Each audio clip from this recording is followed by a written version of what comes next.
189 world leaders. 8 goals for humanity. In 2000, the international community vowed to make the world a better place. To end extreme poverty. To end hunger. To end inequality. Under the Global Partnership for Development, we have made progress.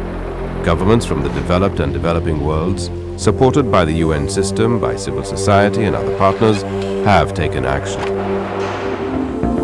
We've begun to reduce the deadly impact of AIDS, malaria and other diseases. 30-year-old Anne-Rose Toussaint is at a health center in Haiti that tests 150 patients for AIDS every day. My husband also did the test. Both tests were negative. We have advanced environmental sustainability by helping farmers build cisterns and dams to collect rainwater in places like Jordan's arid south, where every drop of water is precious. Building the cistern really has made a difference, and now the olive trees get enough water. I think it really has saved us.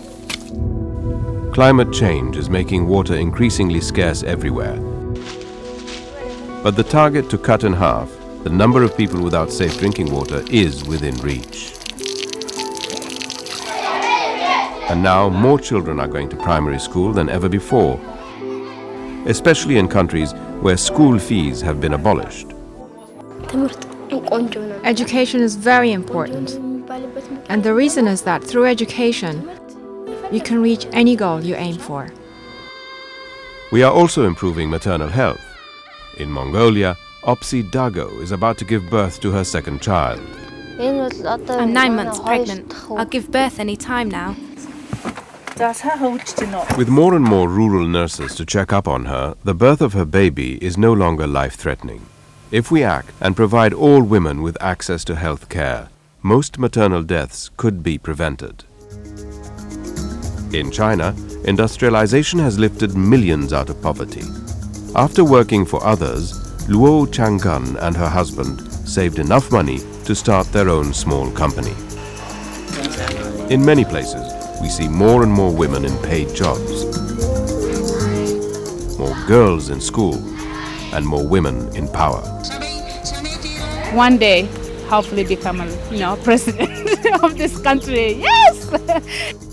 But more than halfway to the target date of 2015, we are not on track.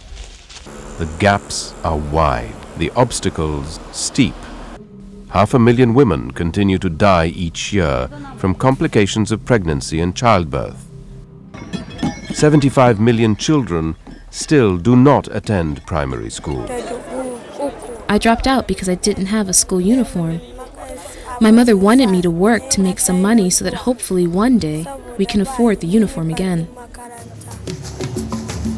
If current trends continue, 2.5 billion people will be without basic sanitation in 2015.